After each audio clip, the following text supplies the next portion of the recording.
Et on va continuer à parler de belles initiatives avec vous ce matin, Laura. Alors, je regarde mes fiches parce que j'ai du mal à retenir le nom. Vous allez nous parler de Tina Riwen. C'est un groupe de musiciens Touareg. L'occasion de se pencher sur cette belle histoire, donc, puisque ce sont des Touaregs qui ont déposé les armes et qui se sont concentrés sur la musique. Exactement. Alors, ils reviennent après leur dernier album Tassili. Donc, les Touaregs de Tina Riwen reviennent avec ce nouvel album Emahar. Alors, Tina Riwen, c'est 5 musiciens et 8 guitares. Ils sont toujours vécus de la tenue traditionnelle touareg en concert et ils chantent le blues du désert et de l'exil et c'est suffisamment rare dans l'histoire de la musique pour être souligné. Vous l'avez dit, les membres de Tina Riwen sont aussi d'anciens combattants. Ils se sont battus pour l'indépendance de l'Azawad.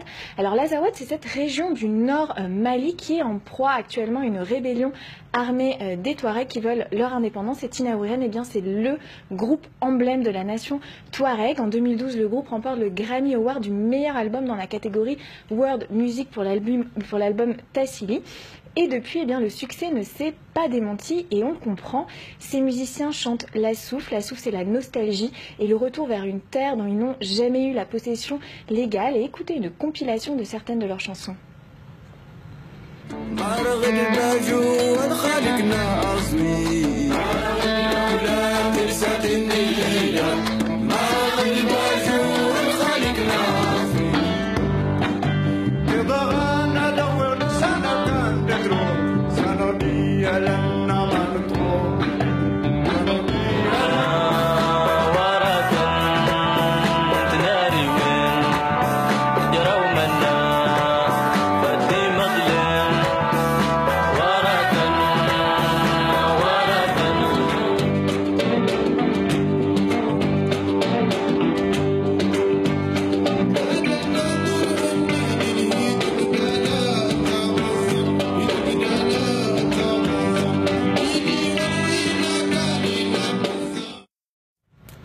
Et voilà, le blues des hommes bleus. J'aime beaucoup, mais vous nous parliez d'une lutte politique. Qu'est-ce qu'ils revendiquent très exactement? Alors, ils revendiquent ce que revendiquent les Touaregs actuellement. Donc, les Touaregs, c'est un peuple nomade. Il sera environ 1,5 million donc, entre le Mali, le Niger, l'Algérie, mais aussi la Libye et la Mauritanie, donc toute la région du Sahel.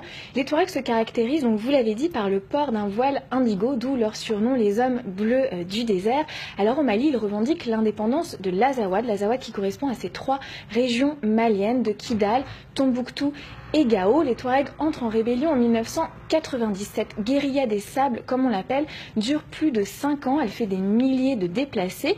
Bamako obtient un accord de paix qui n'a pas vraiment été appliqué. Aujourd'hui, eh bien, les Touaregs sont toujours en conflit armé avec l'armée malienne dans le nord du pays. Une lutte aux côtés de laquelle évoluent actuellement des éléments associés à AQMI Al-Qaïda au Maghreb islamite. Alors les revendications d'AQMI n'ont absolument rien à voir avec celles des Touaregs, c'est important de le préciser. Alors justement, les Tina Riwen, je reprends encore mes fiches, ils jouent un vrai rôle dans la revendication politique des Touaregs. Ouais, exactement. Alors il faut même aller beaucoup plus loin. Tout leur art s'articule avec la lutte des Touaregs pour leur indépendance.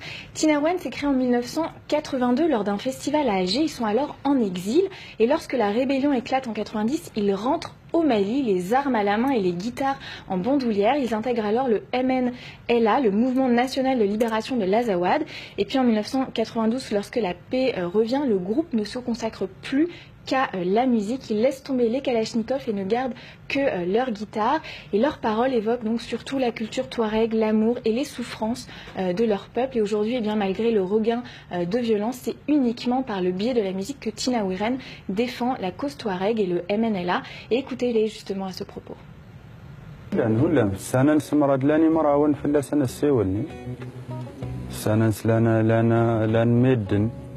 فلاسن السيولين يفريني تغس ودغر ونهركوك استدار دونك هرة غرد ديرهاني تغس استدار هركوك ورتو فريري يا ودغر والله دونك ودين من انت انا غيتكلن الساوي انا غياد نخدم ديه يمي غيجروا انا غشغل دونك هرتني كنا يمننا المراد عاش باس نقاليه قال هانا غيكن نهرت نصف الله في المنن صاحتنا هانا غد الساوض اندياد دونك صاحتنا نخفوها نغشوجة شمالي هردس نكرش باسبور هارت نزجر فوق Voilà, et quand on n'entend pas de miracle de la part des États, on en attend peut-être de la musique. Et justement, nouvel album qui sort, il s'appelle Emar, ça veut dire quoi? Alors Emar, ça signifie entre la chaleur et la fraîcheur. On peut aussi dire entre le jour et la nuit. Je ne suis pas très bien sûre. En tout cas, c'est un nom très évocateur et c'est la guerre actuelle au Mali qui est bien entendu visée. Leur attachement à l'Azawad est inébranlable.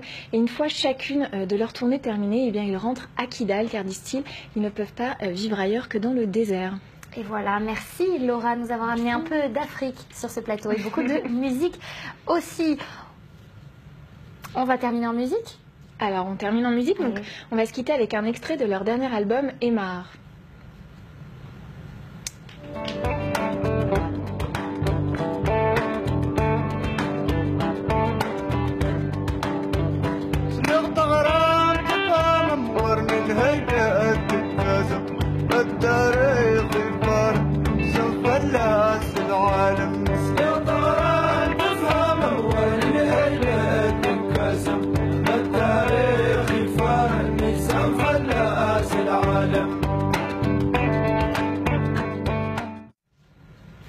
Et voilà, fraîcheur et chaleur. Merci Laura de nous en avoir amené sur ce plateau.